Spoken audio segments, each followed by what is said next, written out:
Bonjour à tous, vous m'entendez bien? Merci d'être venus nombreux, on fait ça le comble, ça fait plaisir. Donc, je vais peut-être commencer par me présenter, je suis Alexis Schumacher, je représente aujourd'hui la société Filagile. On est une société qui est spécialisée sur la mise en place des systèmes de management. Globalement, pour la majeure partie de nos clients, ça va prendre la forme d'objectifs de certification. On accompagne sur l'ISO 27001 qui est bien connu des RSSI, on va accompagner sur la 9001, sur la 42001, sur HDS, sur toute certification et plus généralement tout standard qui nécessite la mise en œuvre d'un système de management. Aujourd'hui, je suis ici pour vous parler effectivement de NIS 2 et plus globalement de comment aborder NIS 2 à travers une certification 27001. Un point de contexte pour démarrer, quel est le contexte aujourd'hui en termes de cybersécurité? Ce qu'on observe, c'est effectivement déjà que les systèmes au niveau des entreprises, les SI, se complexifient. On est de plus en plus interconnectés, on a de plus en plus de solutions cloud. Globalement, la sophistication des systèmes apporte aussi une complexité au niveau des attaques. Il y a de plus en plus de vulnérabilités, il y a de plus en plus d'attaques par supply chain, ce qui veut dire qu'aujourd'hui, la conformité n'est plus optionnelle. Elle pouvait l'être à l'époque, elle ne l'est plus. Pourquoi? Parce que si vous souhaitez travailler avec des grands comptes, si vous souhaitez remporter des appels d'offres, vous allez être forcément audité par vos partenaires. Des contrôles peuvent arriver et plus généralement, on va vous demander de respecter un certain nombre de règles de sécurité. Dans ce cadre-là, la volonté de l'Union européenne a été d'avoir un socle de sécurité commun que vous connaissez, qui s'appelle NIS 2, qui est une directive européenne et qui, très rapidement, va être transposée dans chacun des pays membres. Cette directive, elle a pour but d'avoir donc un socle commun la transposition par pays prévoit une catégorisation en deux niveaux. Des entités importantes et des entités essentielles. Essentielles pour haut niveau de criticité, importantes pour niveau de criticité un peu moins important. Globalement, la directive NIS 2 prévoit un élargissement de NIS 1 à plus de 15 000 sociétés. Le point important, c'est que si vous êtes partenaire d'une entreprise qui est assujettie à NIS 2, vous êtes par nécessité et en tant que fournisseur vous-même assujetti à NIS 2. Alors, petite info importante sur les différentes entités. On voit des secteurs qu'on connaît bien au niveau de la sécurité du SI, la santé, bien évidemment, tout ce qui va être en lien avec les infrastructures énergétiques. Mais plus globalement, on a des secteurs qui n'ont pas forcément le même niveau de maturité. On parle par exemple des administrations publiques. On va par exemple parler de plus en plus d'entreprises industrielles qui étaient plutôt portées sur les notions de qualité et pas forcément sur les notions de sécurité du système d'information. Aujourd'hui, ces entreprises-là vont être également assujetties à un minima de règles de sécurité. Alors, on n'a pas encore la transposition française. On attend, comme tout le monde, le texte de loi. On peut quand même avoir une certaine idée de l'orientation que c'est en train de prendre. Plusieurs points importants. On arrive globalement sur une volonté de certification européenne, donc on essaye d'avoir quand même des règles homogénéisées, c'est-à-dire que l'Union européenne fait en sorte que les directives et que les transpositions ne soient pas trop éloignées les unes des autres entre les pays membres. Le second point, et c'est un petit focus que je souhaite mettre, c'est par rapport aux éditeurs de logiciels qui ne sont pas forcément aujourd'hui compris comme entité essentielle, mais plutôt comme entité importante.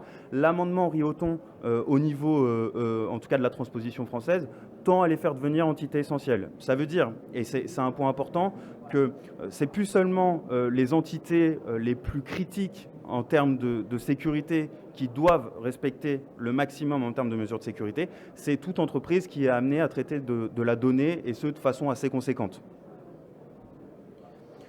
Alors, quel est le parti pris aujourd'hui de la part de Filagile sur la façon d'aborder la conformité NIS 2 Aujourd'hui, on a une certification qu'on nomme l'ISO 27001 qui couvre à 80% ce qui est demandé dans le cadre de NIS 2. L'avantage de l'ISO 27001, alors c'est une norme volontaire, mais l'avantage c'est d'avoir aussi quelque part un avantage compétitif en termes business. C'est d'avoir un certificat qui prouve que vous êtes audité sur les mesures de sécurité et qui peut prouver aussi que vous respectez votre conformité NIS 2. Alors, pourquoi l'ISO 27001 est une clé au niveau de NIS 2 ? Dans NIS 2, vous avez des objectifs. Ces objectifs, globalement, sont la sécurité physique, la sécurité technique, la gouvernance et la remédiation. Et bien, comme vous pouvez le voir sur la slide, on va avoir dans l'ISO 27001 des chapitres qui vont couvrir déjà ces objectifs. Donc, quelque part, vous avancez déjà, vous anticipez la transposition NIS 2 en allant vers une certification ISO 27001 et vous allez rajouter également, en termes de bénéfices, de la croissance, un avantage compétitif fort sur les appels d'offres, de la valorisation également, à valoriser finalement le travail qui est fait en termes de sécurité plutôt que de simplement respecter aujourd'hui la partie réglementaire. Mais en plus de ça, en dehors de ces aspects business assez importants, mais qui drive aussi la sécurité, hein, on n'est pas dupe, il faut avoir des investissements et donc il faut avoir la direction avec. C'est souvent le business qui drive ces sujets. Vous allez pouvoir effectivement engager vos collaborateurs dans une démarche de sécurité, structurer aussi les processus et l'organisation de l'entreprise, parce qu'il faut savoir que l'ISO 27001 n'aborde pas que les sujets techniques de la sécurité. Ils vont aborder aussi tous les sujets liés au pilotage de la sécurité en interne et à la gouvernance. Alors, quelle est la timeline projet finalement ISO 27001 qu'on pourrait quelque part appliquer aussi sur un projet de mise en conformité NIS 2 ? Bien sûr, déjà faire un diagnostic de votre situation. Vous appliquez déjà des sujets de sécurité en interne. Ces sujets peuvent être repris. Le travail à réaliser entre une conformité parfaite ISO 27001 et la situation actuelle peut être parfois pas aussi intense qu'on l'imagine. Donc déjà, faire cette étape de diagnostic. Domaine du SMSI, bien poser votre contexte, avoir une PSSI à jour, bien définir les rôles et responsabilités sur le projet, c'est hyper important. Et phase d'analyse de risque. Pourquoi l'analyse de risque est essentielle dans le cadre d'un process 27001 ? Parce que c'est l'exercice qui va nous permettre de mettre en place le plan de traitement et donc de placer le curseur quelque part. Le texte ISO 27001, c'est le même pour une entreprise de 100 collaborateurs ou pour une entreprise de 10 000 collaborateurs. Pour autant, les enjeux sont totalement différents. Donc c'est cette analyse de risque qui doit rester pragmatique, hein. On doit pouvoir en tirer des actions, mais c'est cette analyse de risque qui va nous permettre de placer le curseur. Une fois qu'on a placé le curseur et qu'on a validé le plan de traitement des risques, on va passer à la partie run, donc définition et mise en place du SMSI. Globalement, mise en place des actions, donc mise en place des mesures de sécurité. On va commencer à déployer des mesures pour améliorer la situation en sécurité. Formalisation des process. L'ISO 27001, je parlais tout à l'heure de gouvernance et de pilotage. L'ISO 27001 nécessite que tout soit formalisé dans un corpus documentaire. Donc formalisation de cette documentation. Mise en place du plan de contrôle. Comment je m'assure que mes mesures de sécurité soient bien déployées, comment je m'assure d'avoir une récolte de preuves de ces contrôles, comment je m'assure d'avoir un pilotage, peut-être pas à la semaine, mais en tout cas mensuellement, de ma sécurité. Création des indicateurs également. Quels sont les indicateurs que je ressors sur le pilotage de ma sécurité. Et ensuite, à la différence de NIS 2, c'est dans le cadre d'un projet 27001, c'est toute la partie audit. Vous avez deux types d'audits, des audits internes et des audits de certification. C'est des audits que vous allez répéter tous les ans. C'est aussi cet exercice qui fait rentrer le système dans une démarche d'amélioration continue. Donc cette phase d'audit, elle est importante parce qu'elle met en avant des non-conformités. Elle habitue aussi à l'exercice de l'audit de certification qui peut être une difficulté parfois pour les équipes quand on n'est pas habitué. Et suite à l'audit, revue de direction, effectivement, correction des écarts. Et là, vous êtes prêt pour cet audit de certification. Le point important, et je pense, c'est trois pièges fréquents, c'est voir l'ISO 27001 comme un audit ponctuel. Un système, ça a besoin de vivre, notamment dans le cadre d'un SMSI. Ça veut dire qu'il y a des instances de pilotage quotidiennes à la semaine de ce SMSI, de ce système de management.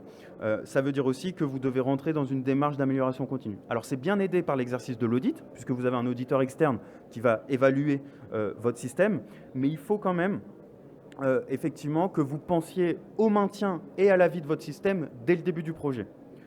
Le second point, c'est effectivement, et c'est encore trop souvent le cas quand moi je discute avec des RSSI, c'est percevoir la sécurité comme une contrainte tactique.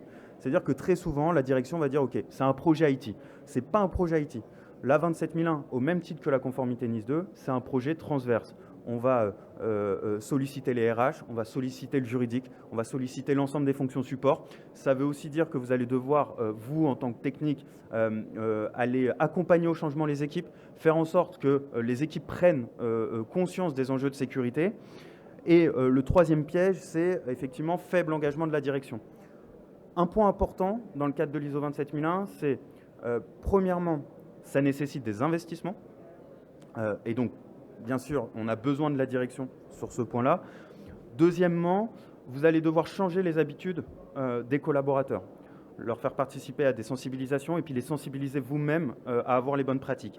Ben ça, c'est la direction qui doit impulser cette énergie au niveau de l'entreprise. Donc, bien comprendre que ce projet est transverse, qui nécessite des sponsors et effectivement qui nécessite de l'avis, donc de l'entretien. Et donc, c'est toute la société qui doit se structurer par rapport à la sécurité. Alors, finalement, une fois qu'on a dit ça et qu'on a envie d'anticiper un peu la transposition française de NIS 2 et d'avancer sur le programme de mise en conformité, quels sont les scénarios que je peux mettre en place suite à ma situation? Alors, le premier scénario, c'est vous êtes directement impacté, vous êtes une entité essentielle ou une entité importante, et dans ce cas-là, généralement, vous avez déjà commencé à anticiper le sujet, c'est souvent le cas. Je vois madame qui me fait un sourire de ce côté-là, donc je pense effectivement qu'elle est directement impactée. Si vous voulez essayer au maximum d'impliquer les équipes, l'ISO 27001 peut être aussi un bon sujet pour permettre finalement d'être drivé par le business. Donc de se dire, d'aller voir aussi la direction en disant, voilà, je vais entamer ce projet de mise en conformité NIS 2 grâce à l'ISO 27001, j'ai besoin d'investissement, mais attention, on va en récolter les fruits. Le second point, c'est effectivement scénario 2, vous êtes indirectement impacté. Ça va être le cas de la majorité aujourd'hui des entreprises, c'est-à-dire que vous ne rentrez pas dans le cadre NIS 2, pour autant, vous êtes fournisseur, vous travaillez, vous êtes partenaire d'entreprises qui vont être impactées. Globalement, quand on lit le texte aujourd'hui européen de NIS 2, ça veut dire que vous êtes en fait NIS 2. Vous êtes impacté par votre NIS 2.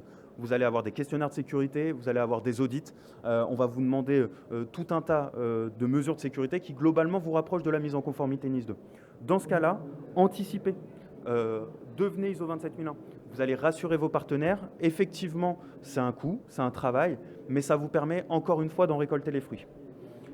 Le scénario 3, c'est effectivement vous n'êtes pas concerné. C'est-à-dire vous travaillez assez peu avec des entités importantes ou essentielles et finalement, vous n'avez pas de nécessité aujourd'hui d'aller vers une conformité NIS 2. Alors, je conseille quand même l'ISO 27001 en tant que cadre de sécurité, en tant que structuration des sujets de sécurité en interne, mais surtout, j'insiste sur le fait que globalement, l'ISO 27001, c'est le standard de demain. C'est-à-dire qu'aujourd'hui, on doit avoir à peu près en France 1500 ou 2000 entreprises qui sont ISO 27001. D'ici 2 ans, 3 ans, 4 ans, c'est 10 000 sociétés qui passent. Pourquoi? Parce que les éditeurs de logiciels, parce que justement ces entités importantes, essentielles, qui ne l'étaient pas aujourd'hui, vont le devenir pour essayer d'avoir cet avantage compétitif. Et donc, anticipez ces sujets, abordez-vous aussi le sujet en devenant ISO 27001. Ce que vous pouvez faire effectivement en termes d'action, c'est déjà identifier votre situation, avoir cet aspect de pré-diagnostic, bien comprendre dans quelle catégorie vous êtes, effectivement lancer éventuellement un diagnostic, donc sous forme d'analyse des écarts, de gap analysis, faire en sorte d'avoir une vision claire de où vous vous situez en termes de sécurité et pouvoir mesurer l'écart aujourd'hui par rapport au référentiel NIS 2 ou par rapport au référentiel 27001. Essayez aussi d'avoir une logique de priorisation. Bien sûr que tous les chantiers vont pas pouvoir être abordés sur l'année, mais il y a une notion de quick win que vous pouvez aborder, et ça, c'est le risque d'avoir une notion d'avoir une notion des risques de la société, de pouvoir prioriser. Et enfin, à la suite de ce gap analysis, c'est vous permettre de construire une feuille de route. Plan d'action, feuille de route opérationnelle. Qui je mets en tant qu'humain sur les actions, quel délai sur ces actions, quel coût associé, comment j'aborde ces actions de sécurité. Donc tout ça, c'est votre feuille de route et bien sûr, le diagnostic peut vous aider à aborder ces sujets. Enfin, merci pour votre écoute. Pour les questions, nous, on est situé sur le stand A15. On fait un petit apéritif à 17h, donc n'hésitez pas à passer. On est là pour répondre aux questions. On sera ravis également de vous faire un petit diagnostic de la situation et d'aborder aussi le sujet projet voilà, dans l'entreprise. Merci à vous.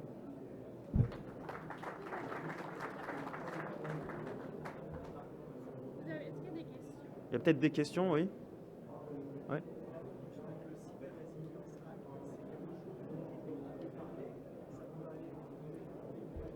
Alors oui, ça peut aller en complément. Peut-être la question. Ouais, alors question par rapport au Cyber Resilience Act qui du coup qui va englober en fait plein de sujets de conformité. Bien sûr que NIS2 en fait partie. Ça rejoint un peu l'idée dont je parlais tout à l'heure finalement de certification européenne. Dans ce cadre-là, ce qui est important de comprendre avec le CRA, c'est la volonté de l'Union européenne, c'est d'aller sur un cadre commun pour l'ensemble des entreprises. On commence avec NIS2 sur 15 000 sociétés.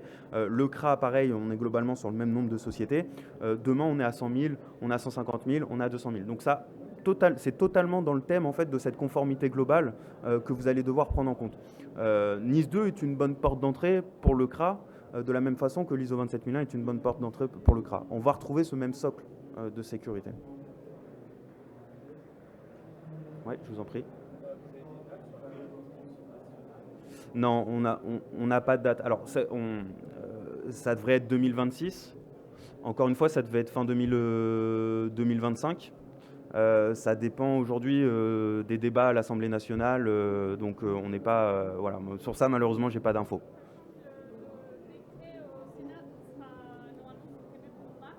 Ouais, Il y a toutes des discussions, validation, etc. c'est ça. Le décret sera proposé Ty- en mars. Typiquement, l'amendement dont j'ai parlé tout à l'heure, Ioton, donne une bonne idée de la direction que ça prend. Mais pour autant, savoir s'il va être adopté, savoir quand il le sera, savoir quand il sera discuté, aujourd'hui, on n'a pas d'infos.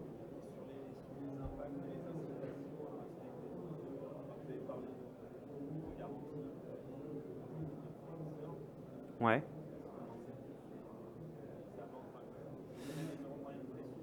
Pareil, on estime alors il y aura un système de sanctions, comme on le voit aujourd'hui dans le RGPD, typiquement. Mais alors vous dire dans quelle mesure ce sera fait, ce sera la transposition qui définira. Donc ce sera le texte définitif qui définira les sanctions. L'instance de contrôle, logiquement, ça devrait être l'ANSSI. Mais encore une fois, voilà, ça reste à débattre et ça reste à être mis en place.